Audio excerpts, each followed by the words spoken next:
itxita berriro ere gora noa burua azkuta zoratzen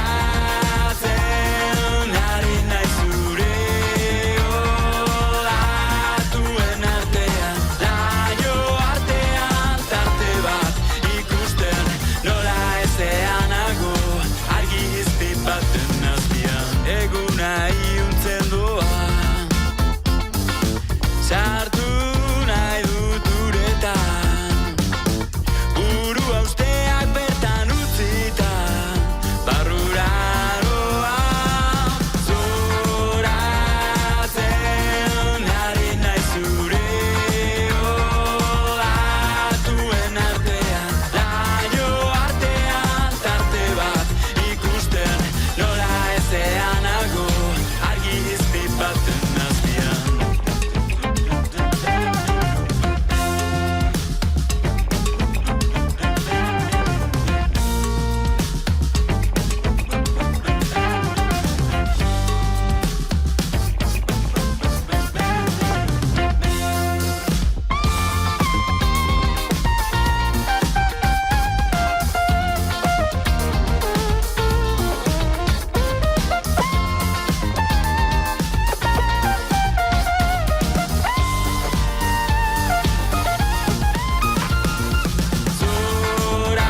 zoratzen ari naiz zure olatuen artean laio artean tarte bat Irratiak iraganetik baino etorkizunetik baitu gehiago, herri honek bezala. Horregatik gu etorkizuneko irrati bat prestatzen hasi ginen. Entzun dugu gure podcastekin erritmo onean txukuntzen duzuela etxea. Badakigu autoan entzuten gaituzuela, oinez, autobusean edota tabernan. Informazioa guretzat ezinbestekoa da, eta badakigu zuei ere etxetik informatuak irtetea gustatzen zaizuela. Gehiago flipatzen duzuela gure adituen playlistekin, aplikazioen algoritmoekin baino. Anitzak zarete, eta hemen denontzako dago tokia. Horregatik guztiagatik, naiz irratia musikan, entretenimenduan eta informazioan oinarritzen da. Baina batez ere, zuek guztiongan elkar ulertzeko moduri onena baita elkar entzutea.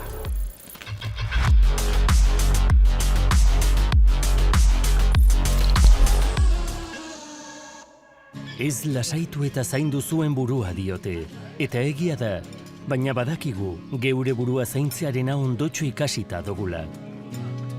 Ezaugarriren bat, ondo baino hobeto dakigula non dagoen onena, eta zer da onena?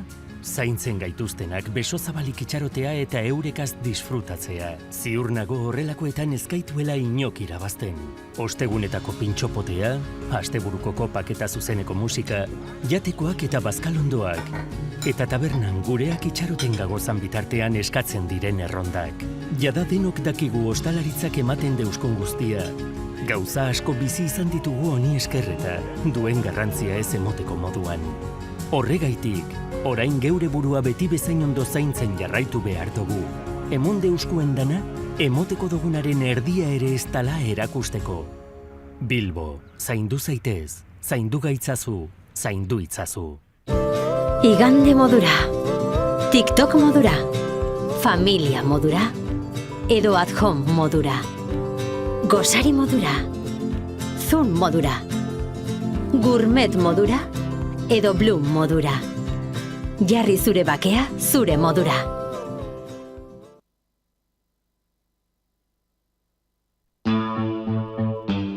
Ikuskizun, kontzertu, erakusketa, bideolanak, asko eta asko dira, astean zehar Iruñerriak eskaintzen dituen kulturekoizpenak.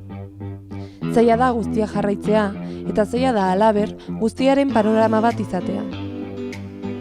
Klik batean saioan, azken urtean Iruñerriko kultur munduak sortutako gai nagusiak jorratuko ditu. Erreportaje eta elkarrizketa bidez, Iruñerriko kultura eskaintza eta sorkuntzari helduko diogu. Emakume sortzaileei tarte berezia eskainiz.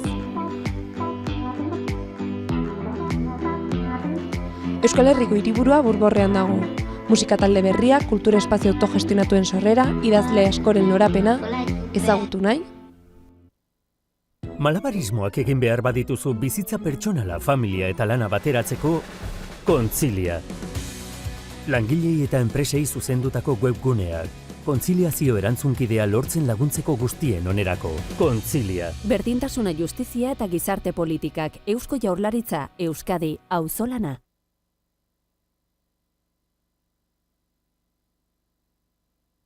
Bai, irratia. Naiz irratia. Irratiak iraganetik baino etorkizunetik baitu gehiago, herri honek bezala. Horregatik gu etorkizuneko irrati bat prestatzen hasi ginen. Entzun dugu gure podcastekin erritmo onean txukuntzen duzuela etxea. Badakigu autoan entzuten gaituzuela, oinez autobusean edota tabernan. Informazioa guretzat ezinbestekoa da, eta badakigu zuei ere etxetik informatuak irtetea gustatzen zaizuela. Gehiago flipatzen duzuela gure adituen playlistekin, aplikazioen algoritmoekin baino. Anitzak zarete eta hemen denontzako dago tokia. Horregatik guztiagatik naiz irratia musikan, entretenimenduan eta informazioan oinarritzen da.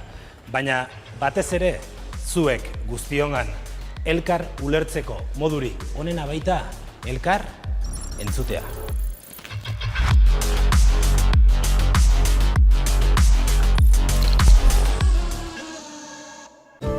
Igande modura, TikTok modura, familia modura, edo at home modura, gozari modura, Zoom modura, gourmet modura, edo Bloom modura.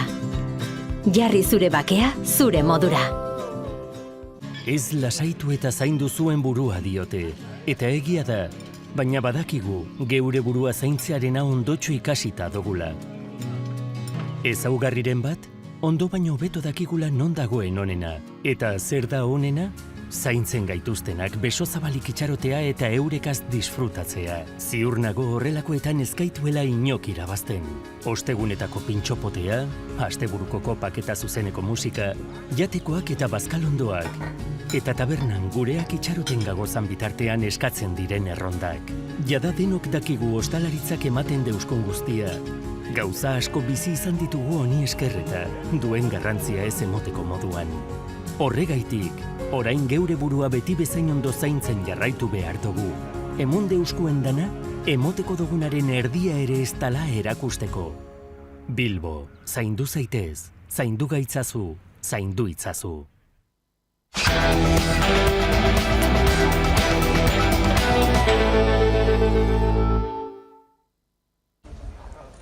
Adierazpen esanguratsua egin du ezker independentistak Aieten Arnaldo Otegiren eta Arkaitz Rodriguezen bitartez, BART Aieteko konferentziaren eta erakundaren jarduera armatuaren bukararen 10. urteurrena baliatu zuen, atzera begirako bat egiteko.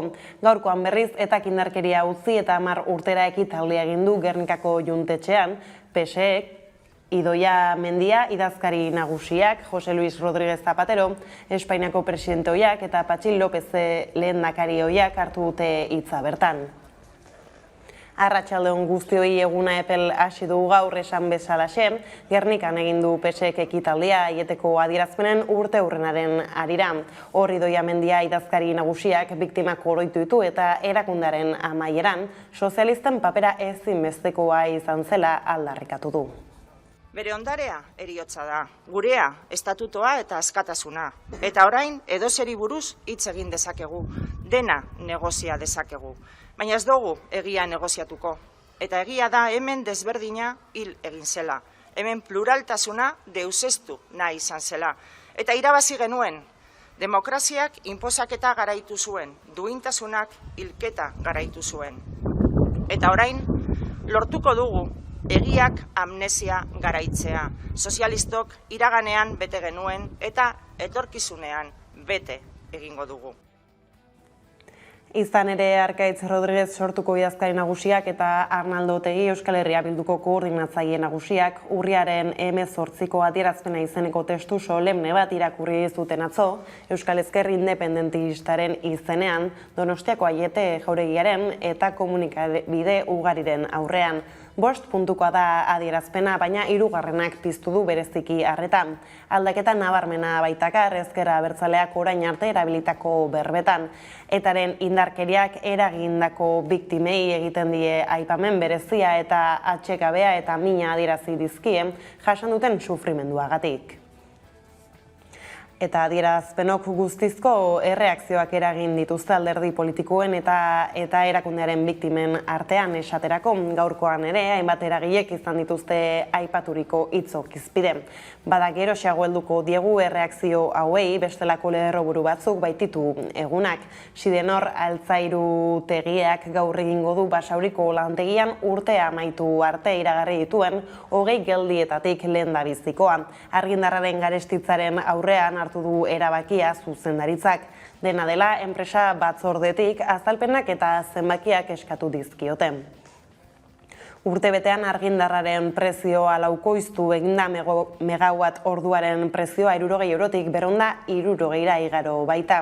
Siden horrek emandako zenbakien arabera 5 milioi euroko gainkostua izan du, 300 handiagoa hain zuzen ere. Bada gurean gaur magazinean Leire Bilbao, Innobask berrikuntzaren Euskal Agentziako zuzendari nagusia izan dugu, gonbidatu nagusi gisa. Eta nola ez argindarraren prezioaren gatiko bekoizpen etenaldia izan du izpide entzun dezagun. Bueno, arlo horretan ikusten dut lanak dauzela egiten ja Eusko Jaurlaritzatik eta baita ere gobernu estatalaretik, enpresekin batera, eta hori lantzen ari direz eta gutxika lortuko dabe emaitzak, ez? Berrikuntzaren arloan nik uste dut epe luzerako begiratu beharko dugula, ez? Eta alde horretatik baita ere ikustea momentu honetan zein da mixa energetikoa, bai pribatua eta bai enpresarena, ikustea baita ere zeintzuk direzen gure indarrak, energia alternatiboetan, ez? Eolikoan, baita ere azkenean katesarean, eta hortik begira zelako hibridazioa eraten dugun teknologia desberdinekin, gainera, aleginak egiteko, alde horretatik beste teknologia garbiak martxan jartzeko, ez? Eta hori da gure helburua berrikuntza arloan. Argindarraren prezioaz gabiltzala industria elektrointentsiboaren eta konpainia elektrikoen arteko itun bat espero du egun gutxian Espainiako trantsizio ekologikorako ministro Teresa Riberak. Horrela, garestitzeak ez badu etenik ere Espainiako trantsizio ekologikorako ministroak eutsi egin dio bere gobernuaren promesari. 2021aren bukaeran kontsumitzaileek ez dutela pagatuko 2018an baino gehiago argindarraren truke. Orduko prezioaren parekoa ordainduko dutela alegia. Horrekin batera berretsi du, bonus soziala duten kontsumitzaile zaurgarriek deskontu handiagoa izango dutela. Bestaldetik 300 gora migratzaile heldu dira Balearretara 3 egunean, herrialde katalanetara ez ezik, Espainiara ere hainbat batera heldu dira. Orotara 352 migratzaile zera matzaten 29 ontzi iritsi dira Balearretara larunbataz geroztik. Guztiek dira Algeriar jatorrikoak eta iturri ofizialen arabera, osasunez ondo iritsi dira Espainiako kostaldera. Halere guztiek ez dute izan zorte bera erreskate taldeak lanean ari baitira oraindik, joan den ostegunean ondoratutako ontzian zihoazen iheslarien bila. Bar baten izan zen ezbeharra Kadizko kostaldetik gertu. 28 lagun zihoazen ontzian eta horietatik 10 gorpuak aurkitu dituzte, azken biak atzo bertan. Atxondoko 3 herritarren 7 senide hil dira naufragio horretan Karietara. Atxondo Harrera herria plataformak elkarretaratzea deitu du asteazkenerako arratsaldeko 7etan herriko plazan 3 herritarrei elkartasuna adierazteko. Eta iritsi da eguneko argazkiari heltzeko unea Gernikara goaz, bertan baita Udane Arbeo kazetaria eta karma jutziko zituelaren adierazpenetik 10 urtera. Gernikako juntetxean ospakizuna egin dute sozialistek, zer gehiago dakigu Dane. Bai, hori da, 10 urte beteko dira, etak bukatutzat eman zuenetik jarduera armatua testuinguru honetan atzo urriaren 18ko adierazpena irakurri zuten Arkaitz Rodriguez sortuko idazkari nagusiak eta Arnaldo Otegi EH Bilduko koordinatzaile nagusiak, bertan adierazi zuten hektaren biktimei mina adierazi zieten eta etzela inoiz gertatu behar esan zuten besteak beste, adierazpen horiek arreta piztu zuten duten zenbaitengan, eta gaur bertan hemen Gernikan aurkitzen gara PSek antolatutako ekitaldian bertan dira Idoia Mendia, Patxi López eta Zapatero besteak beste, eta autogobernuaren eta euskal erakundeen ikurra islatzen duen Gernikako juntetxea aukeratu du alderdi sozialistak. Bertan kritiko agertu dira ezker independentisten adierazpenen aurrean eta nabarmendu dute etak ekintza terroristak amaitu behar izan zituela gizartearen, presioaren, justiziaren eta segurtasun indarren ekintzaren, nazioarteko lankidetzaren eta askatasunen defentsan milaka pertsonaren sakrifizio pertsonalaren ondorioz. Bestelakoan oroar aurrera pausotzat hartu dute adierazpena gainerako alderdiek. Testu inguru horretan esan bezalaxe, Gernikan egin du PSek agerraldia, Aieteko adierazpenen urteurrenaren arira hor Idoia Mendia idazkari nagusiak etaren biktimak oroitu ditu, eta erakundearen amaieran sozialisten papera ezinbestekoa izan zela nabarmendu du. Bere ondarea heriotza da, gurea estatutoa eta askatasuna. Eta orain edozeri buruz hitz egin dezakegu, dena negozia dezakegu. Baina ez dugu egia negoziatuko. Eta egia da hemen desberdina hil egin zela. Hemen pluraltasuna deuseztu nahi izan zela. Eta irabazi genuen, demokraziak inposaketa garaitu zuen, duintasunak hilketa garaitu zuen. Eta orain lortuko dugu egiak amnesia garaitzea. Sozialistok iraganean bete genuen eta etorkizunean bete egingo dugu. Bestelakoan aipatu legez oroar, aurrera pausotzat hartu dute adierazpena gainerako alderdiek. Zeresan handia izan du ezker independentistak irakurritako urriaren 18ko adierazpenak. Biktimei zuzenduta ondorengo esaldi hauek berrikuntza eta arreta piztu dute. Gaur, etaren indarkeriak eragindako biktimen aipamen berezia egin nahi dugu. Gure atxekabea eta mina adierazi nahi diegu jasan duten sufrimenduagatik. Gure egiten dugu haien mina. Eta sentimendu zintzo horretatik baieztatzen dugu hura etzela inoiz gertatu behar. Alderdien artean iritzi ezberdinak jaso dira, urratsa eman dela ikusten dute gehienek. Biktimei gertutasuna adierazi diete. Aurrera pausu bat izan da, beharrezkoa zen, positiboa da. Para celebrar que hace 10 años la democracia venció al terrorismo. En estos tiempos se acuerda permanentemente de las víctimas. De las víctimas que en ocasiones y desgraciadamente fueron doblemente víctimas del terrorismo y también del olvido. PP ordezkariek ordea adierazpena gaitzetsi egin dute eta kritiko agertu dira. Carlos Iturgaizek adierazi du Otegirenak gustu txarreko txantxaba dela. Bien bitartean Brian Currin abokatu Hegoafrikarrak goraipatu egin du gaur ezker abertzaleak plazaratu duen adierazpena. Adierazi du independentziaren aldeko ezkerrak adierazpen iraultzaile eta funtsezko argitaratu duela, etaren indarkeriaren biktimek pairaturiko minaren inguruan. Eta foro sozialak adierazpenari dagokion balioa emateko eskatu die gainontzeko eragilei, EH Bilduk eta Sortuk emandakoa urrats garrantzitsua eta beharrezkoa dela gaituz. Udan Arbeorekin Gernikara bueltan ezker independentistak etaren biktimei mezua zuzenduta, horien senidentzat urrats positiboa izan da, baina beste hainbatentzat ez omen da nahikoa, ezta? Bai, alaxe da esaterako eta hildako biktimen senideen artean Marta Buesak adierazi du mezu berria dela, baina faltan duela etaren indarkeria bidegabea izan zela aitortzea eta emandako babesari buruz autokritika egitea. Bestetik atzokoa aurrera pausoa dela nabarmendu zuen Maria Jauregik, baina erantsi zuen etarenak ez ezik indarkeriaren biktima guztiek ere aitortza merezi dutela. Hori ala estatuak ere urratsak egin behar dituela beste gainontzeko biktimekin.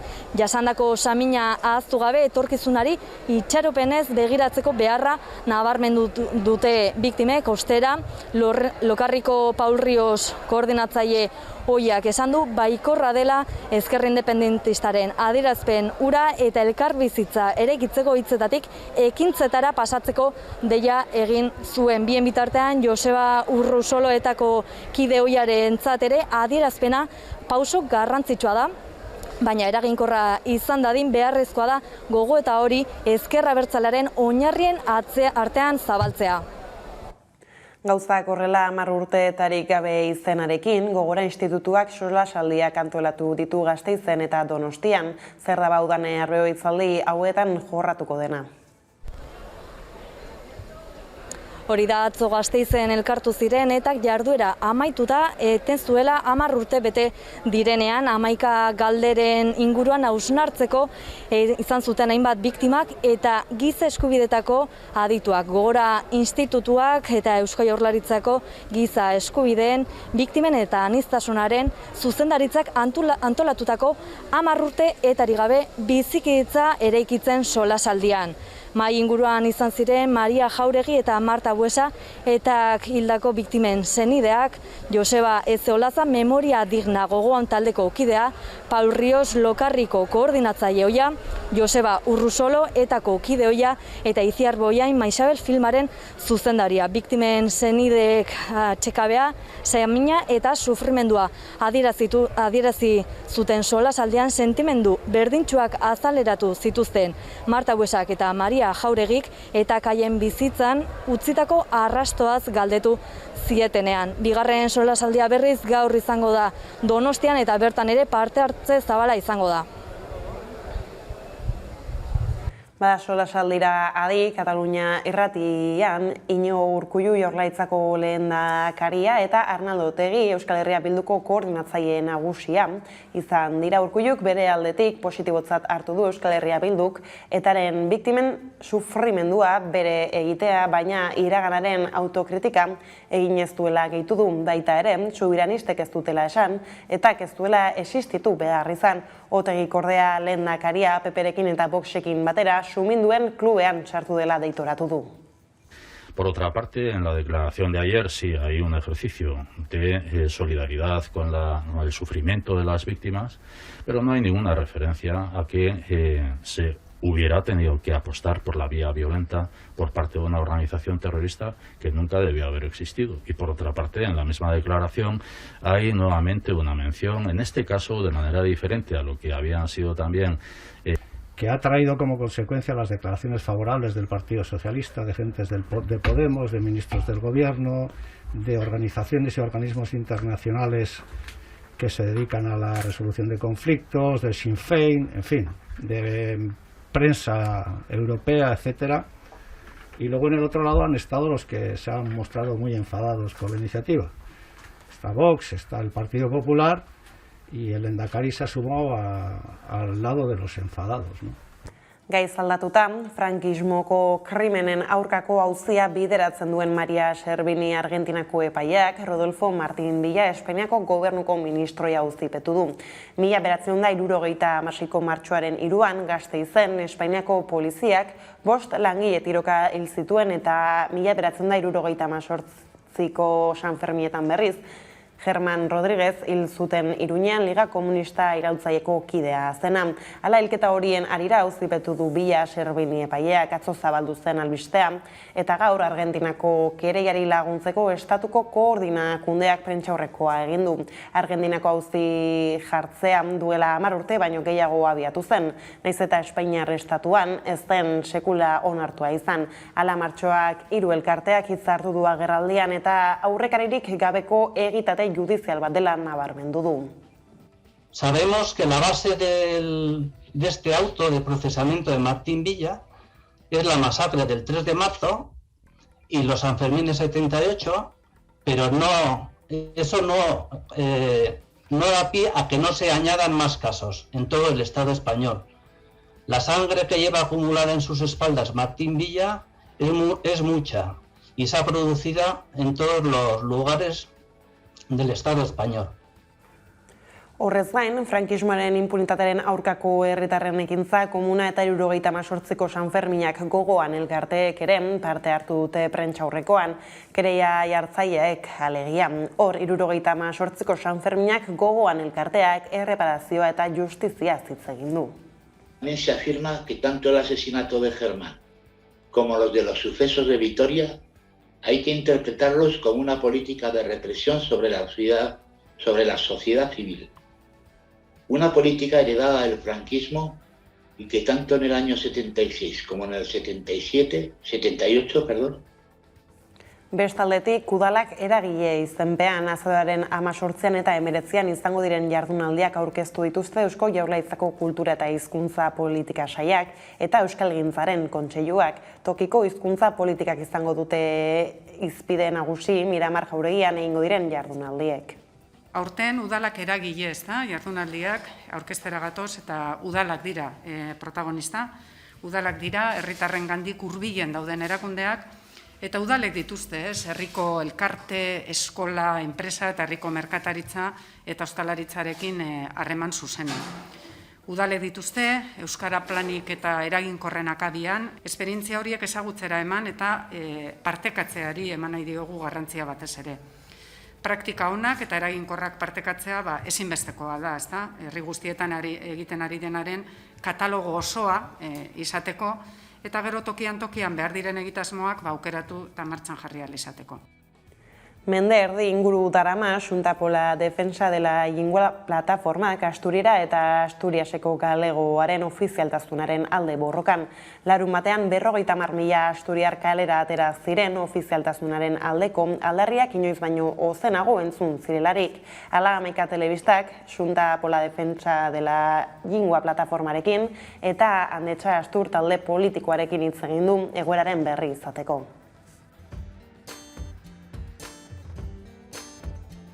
Asturiera eta Asturiaseko galegoaren ofizialtasunaren aldeko aldarriak inoiz baino ozenago entzun dira larunbatean. Familia giroan zonalde ezberdineko eta hainbat belaunaldiko asturiarrek Oviedoko kaleak bete zituzten.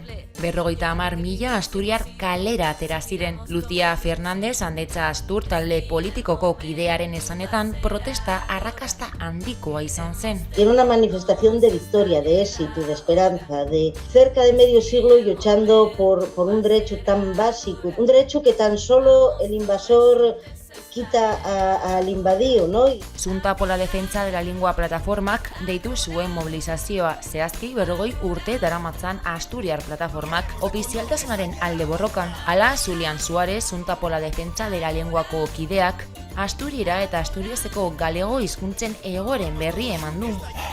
Pues tienen una situación mala y más hay que recordar que el asturiano y el asturiano prácticamente no tuvieron ninguna legislación que les amparara hasta el año 98 que salió adelante la ley de uso del bable barra asturiano que también incluye a gallego asturiano. Hezkuntza, edabideak eta kaleko erabilera hizpide izan ditu plataformako kideak. Baga irakasgai hautazko bezala bakarrik ikas daitekela asturiera aitortu du. Biga edabide gutxik asturieraz informatzen dutela azaldu du eta horrez gain Suárezek deitoratu du telebista publikoak folklorearekin lotzen duela hizkuntza.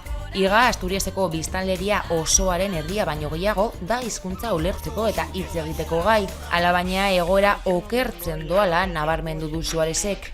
Está disminuyendo, está cada vez más pequeño y arrequechada, como decían antes, en las zonas rurales y en zonas aledañas de las ciudades. Pero está habiendo también un proceso de, como decías tú, de que la gente se dé cuenta de que estamos en una recta final y es muy importante la conocencia del asturiano. Baina estatutua erreformatuz hizkuntza ofiziala bihurtzeko bidea hasi du Asturiasko gobernuak. Estatutua reformatzeko Asturiasko parlamentuan 3/5 gehiengoa behar da eta Foru Asturias alderdiak dugiltza 2 diputatu ditu eta horietako batek ofizialtasunaren alde egingo duela dirudi. Estatutuko 4. artikulua aldatu nahi dute gaur egun esaten duenak Asturiera babestu egin behar dela eta hori aldatuta Asturiera ofiziala izango dela jardezan. Hau da, Handetxa Astur kidearen esanetan galegoak, euskarak edo katalanak dituen eskubide berdinak izango lituzke asturierak. Nosotros lo que pedimos es que se reconozca la oficialidad de la lengua asturiana al 100% en las mismas condiciones de que el resto de las lingües del Estado. Queremos que el asturiano vaya de la mano de las otras lingües y no por debajo. Hizkuntzaren bueltakoa gala, gaurkoa Bularreko minbiziaren aurkako nazioarteko eguna dugu emakumeen artean detektatzen den minbizi mota ohikoena dena. Eta hortaz hitz egiteko Ana Martin, Legazpi Gipuzkoako Katxalin elkarteko kidea izan dugu eguerdiko magazinean. Egun honen garrantzia zaritu da ezer baino lehen entzun dezagun. Ikusten amena, gure gaixotasun ikustea.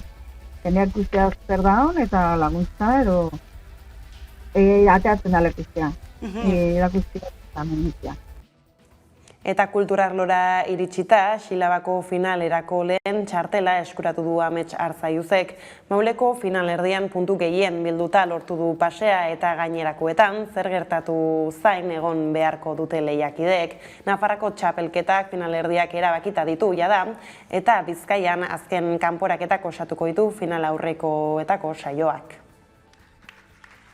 Amets Arzaiuz Antiak lortu du Xilaba iparraldeko bertso txapelketaren finalerako lehen txartela. Hendaiarrak puntu gehien lortu zituen larun batean Mauleko lehen finalerdian, 526, eta hala ziurtatu du Donibane Loitzuneko finalean egotea, azaroaren 13an. Hortaz Arzaiuzek pasea lortu du zuzenean, eta gainerakoek beste bi finalerdiko saioetan gertatzen denaren zain geratu beharko dute. Izan ere, saio bakoitzeko irabazleekin batera finala nork jokatuko duen lortutako puntuen arabera erabakiko da.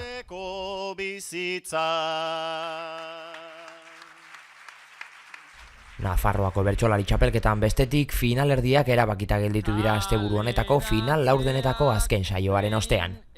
Donesteben jokatutako hartan, Julio Soto Ezkurdia izan zen onena, eta arekin batera puntuengatik Josu Sanjurjo Altzuri eta Iker Gorosterrazu Elizagoien sailkatu ziren. Sotok eta Gorosterrazuk Joanes Ilarregi Marzol, Julen Zelaieta Iriarte, Sarai Robles Vital eta Xavier Silveira Etxeberriarekin batera jokatuko dute euren finalerdia, azaroaren 14an Leitzan.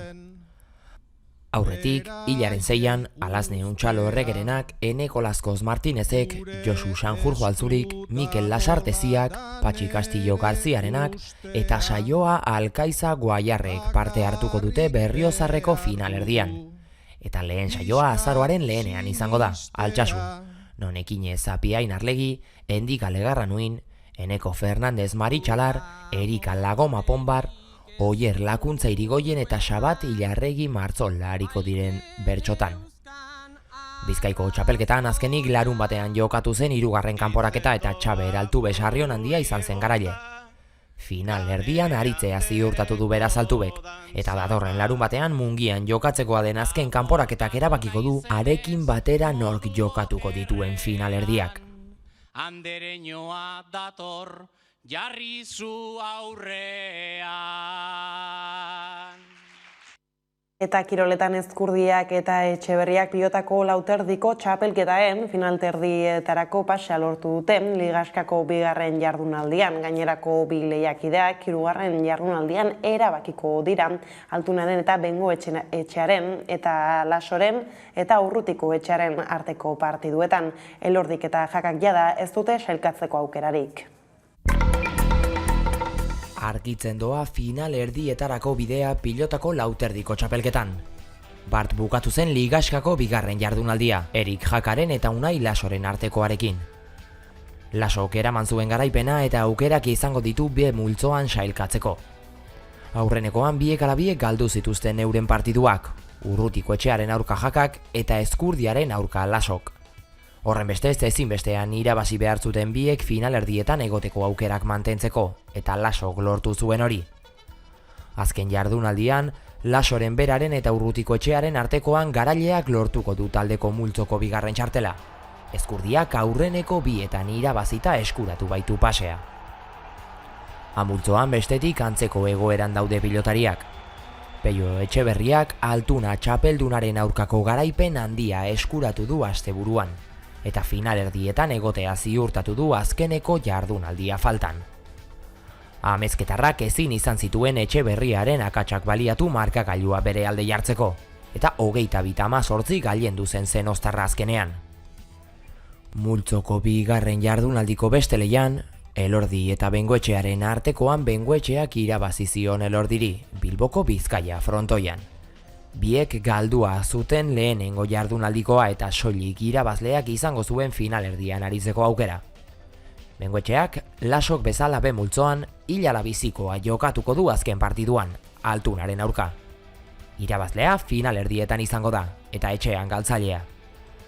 Iruñan eta Gasteizen jokatuko dira finalerdiak urriaren 30 eta 31 urrenez urren, eta geratuko diren 4 pilotariek, azaroaren 14an Bilbon jokatzekoa den final handian izateko lehiatu beharko dute horietan. Bada iritsi gara albistegiaren bukarara eta proposamen musikal batekin utziko zaituztegu. Hilaren 12an kaleratutako bideoklip bat da hain zuzen ere, jarraian ikusiko duzuena. Aberria patria izena du eta kantuak Espainiako estatuaren espiritu kolonialista deskribatzen du. Katalunia, Euskal Herria, Arago, Galiza eta estatu espainiarreko eliteen arteko isileko adostasuna eta nazionalismoaren erabilera politikoa arazo sozialei aurre ez egiteko distrakzio maniobra gisa. Gustatuko zaizuelakoan besterik ez gure aldetik hauek izan dira eguerdiak guran gaur utzi dituenak. Guztiak eta gehiago nahi duzuen aldiro 11.eus atarian ondo izan eta bihar arte.